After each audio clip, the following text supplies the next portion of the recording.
मिथिला सुविधा में अहाँ सबके प्रणाम कर रहल छी। आइ हम जिमुतवाहनक कथा जे छै जितिया कथा से लऽ कऽ अहाँ सबके सामने आयल छी। आब नजदीक आबि गेलै जिमुतवाहनक कथा पूजा, तऽ व्रत, तऽ हम कथा लऽ कऽ अहाँ सबके सामने आयल छी। नीक लागै तऽ शेयर, सब्सक्राइब और लाइक करबै सबगोटा, तऽ सुनै जाओ। जय जिमुतवाहन। एक दिन कैलाशक अति रमणीय शिखर पर बैसल पार्वती शंकर सँ प्रश्न केलखिन, एहन कोन व्रत आ तपस्या छै जकरा कैलाश सौभाग्यवती स्त्री संतान जीवित रहतै। शंकर जी कहलखिन, आश्विन कृष्ण अष्टमी तिथि के यदि स्त्री लोकनि पुत्रक कामना सँ शालिवाहनक राजा पुत्र जिमुतवाहनक जे कुशक प्रतिमा बना कऽ कलशक जल में स्थापना कऽ कऽ कलशक चारू भाग खूब सुगंधित कऽ ओहिठाम खादि खुनि पोखरिक निर्माण कऽ कऽ एकटा पाकड़िक ठाढ़ि रोपि ताहि पर गोबर माटि सँ चिल्हौरीक निर्माण कऽ डारि पर आ गिदरनीक आकृति बना डारि के नीचा में राखि दुनूक माथ पर सिंदूर लगा फूल माला अक्षत धूप दीप नैवेद्य आदि सँ युक्त भऽ बाँसक पात पर पूजा कयला सँ वंशक वृद्धि होइत छैक। आ पुत्रक जतेक जे ग्रह चक्र रहैत छैक तकरा सबसँ मुक्ति भेट जाइत छैक आ संग संग सब प्रकारक मनोरथ पूरा होइत छैक। एहि पृथ्वी पर समुद्रक नजदीक में जे नर्मदा तट पर दक्षिण दिशा में कनकावती नामक एकटा गाम छैक, ओहिठाम अनेको तरहक सेना सँ सुसज्जित मलयकेतु नामक राजा राज करैत छलाह।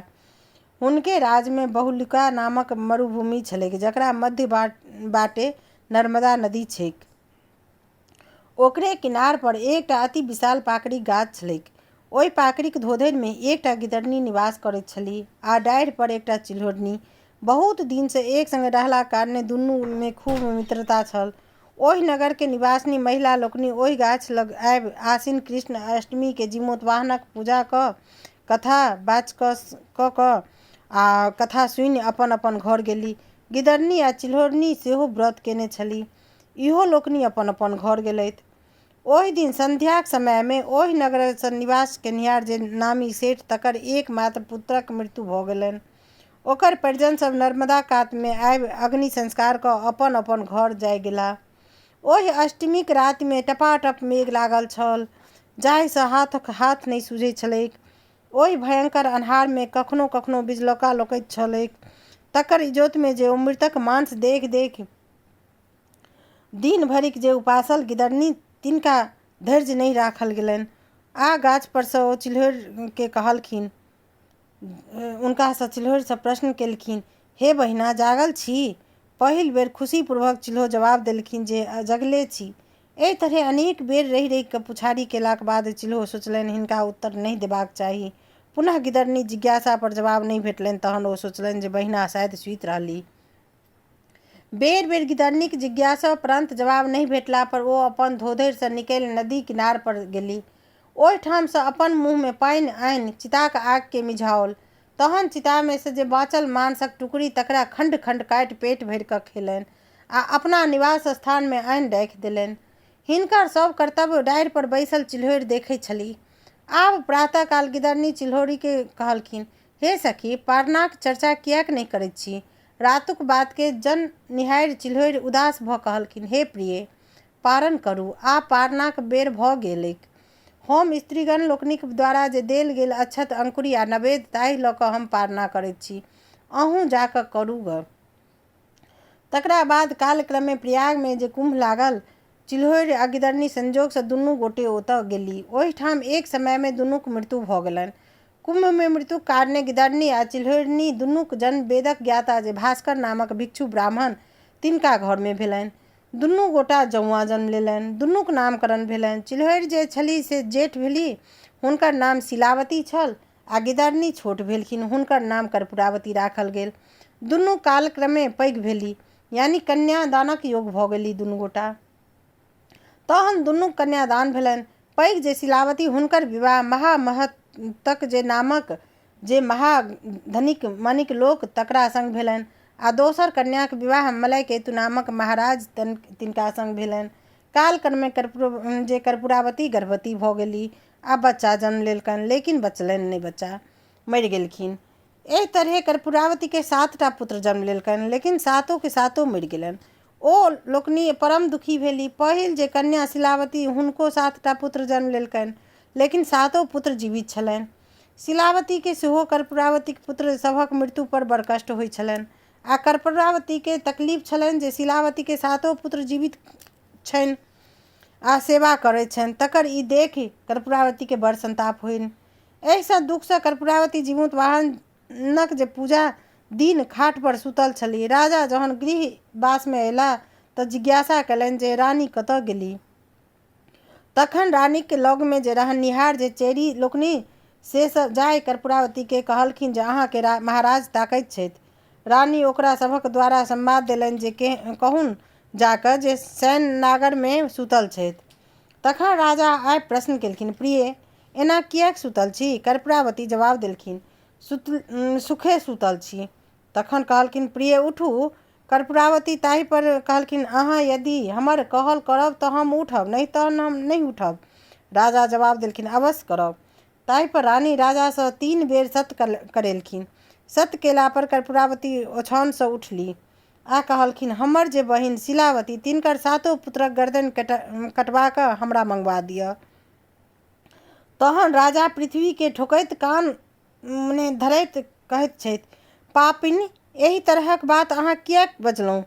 एहि तरहे बेरि बेर कहलाक बाद कोनो प्रत्युत्तर नहि पाबि हुनकर कथा के स्वीकार केलनि।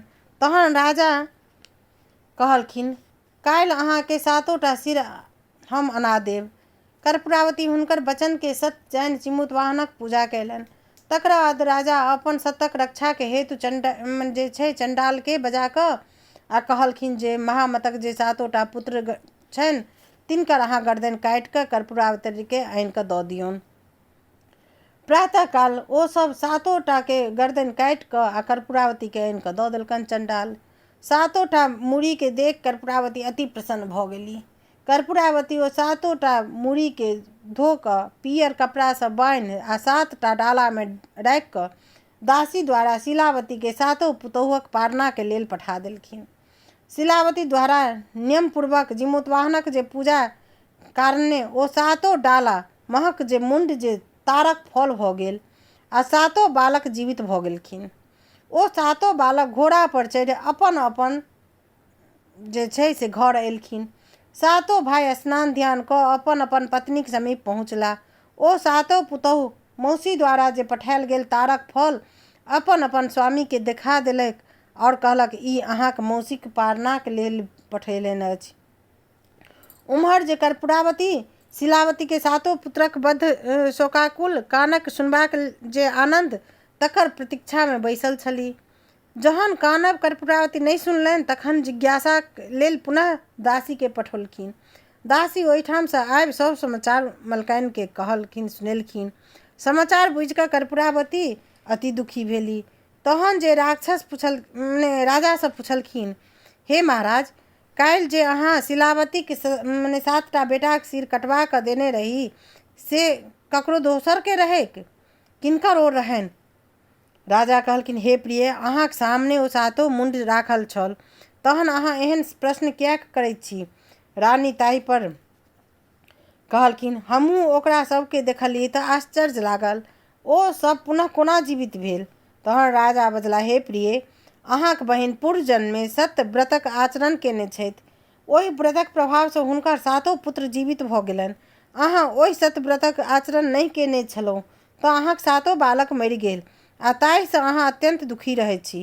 राजाक मुँह सँ ई बात सुनि गुम भऽ कर्पूरावती ठाढ़ रहली। अगिला वर्ष कर्पूरावती महामतक जे स्त्री शिलावती हुनका दासी द्वारा संवाद पठेलनि, आइ दुनू गोटा एके ठाम पूजा करब आ कथा सुनब। शिलावती दासी द्वारा संवाद पठेलखिन, कर्पूरावती महारानी छथि, हुनका बुते ई पूजा करबाक आ कथा सुनक संभव नहि छनि। दासी ओतऽ सँ आबि रानी के कहलखिन। रानी दासी के कहलखिन, हुनका 7 गोट बालक छनि, ताहि गुमान सँ चूर छथि। कर्पूरावती प्रातः काल संग पारना करब ताहि लेल दासी के पठलखिन। दासी पुनः वापस आबि कहलखिन, ओ कहलनि, हम दुनू गोटे एक संग पारना नहि कऽ सकैत छी। ई सुनि रानी के क्रोध के ठिकाना नहि रहलनि। ओ खरखरिया मंगा कऽ ओहि पर चढ़ि पारनाक जावंतो सामग्री लऽ कऽ शिलावती के ओहिठाम पहुँच गेली। ओहिठाम पहुँचलाक बाद शिलावती आदरक संग पानि लऽ पैघ पैर धोआ आसन पर बैसलखिन आ पुछलखिन, बहिन, एहिठाम अहाँ कोना पहुँचलहुँ? कर्पूरावती कहलखिन, अहाँ संग मिलि कऽ हम पारण करब के लेल आयल छी। तखन शिलावती कहलखिन हम अहाँ संग एहिठाम पारना नहीं करब, अहाँ राजाक जे राजभोग से करू आ आबो दुष्टता छोड़ू। कर्पूरावती धैर्य धऽ कऽ कहलखिन जे आइ हम अहाँक संग मिलिए कऽ पारना करब। शिलावत ओहि वचनके बुझि जे ई आब नहि मानऽ वाली छथि, पारनाक लेल ओरियान करऽ लगली। आब अहाँ हमरा संग मिलि अवश्य पारना करू। तहन कहलखिन जे पहिने अहाँ हमरा संग नर्मदा तीर पर चलू। दुनू गोटे ओतय विदा भेली। शिलावती आ कर्पूरावती दुनू मिलिकऽ स्नान केलनि। स्नानोपरान्त शिलावती कर्पूरावतीसँ प्रश्न केलखिन कि अहाँके पूर्व जन्मक बात स्मरण अछि?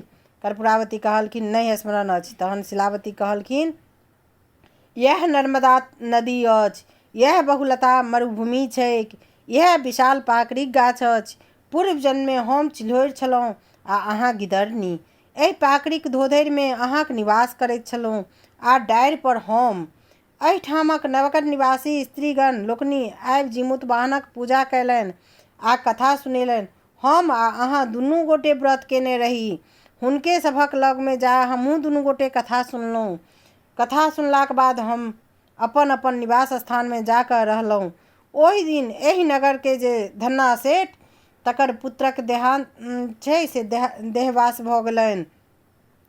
ओ अपन बंधु बांधवक संग आबि चिता रचि संसारक जे अथी छै तिनका संस्कार दऽ आ चलि गेलथि। तकर बाद मध्य रातिमे अहाँ हमरासँ प्रश्न केलहुँ, प्रिय चिल्हो अहाँ जागल छी कि सूतल? कैक बेर अहाँके जिज्ञासा केला पर हम चुप्पी लगा देलहुँ। तहन हमरा अहाँ सूतल बुझि अपन धोधरिसँ बाहर भऽ नदीसँ मुँहमे पानि आनि चिताक अग्निके मिझा भरि पेट मांस खेलहुँ आ किछु आनि प्रातःकाल पारना लेल रखलहुँ।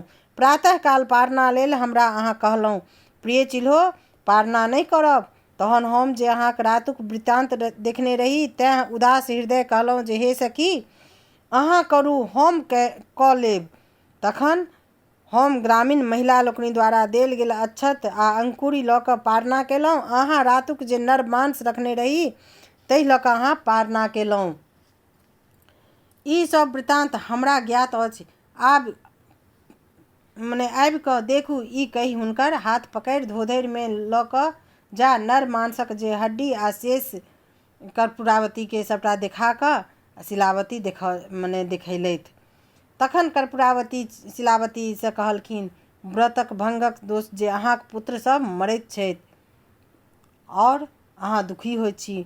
हम नियमपूर्वक व्रतक पालन कयलहुँ, तकर फल जे पुत्रक जीवित अछि आ प्रसन्न छी आ एहि कारणसँ हमरा अहाँमे विरोधाभास अछि। कर्पूरावती पूर्व जन्मक वृत्तान्त शिलावतीक मुँहमे सुनि ओहिठाम अपन शरीर त्याग कऽ देलनि। शिलावती ओतयसँ घुमि घर एली। तखन राजा अपन पत्नीक श्राद्ध कऽ निश्चिन्त भऽ राज्य चलाबऽ लगलाह।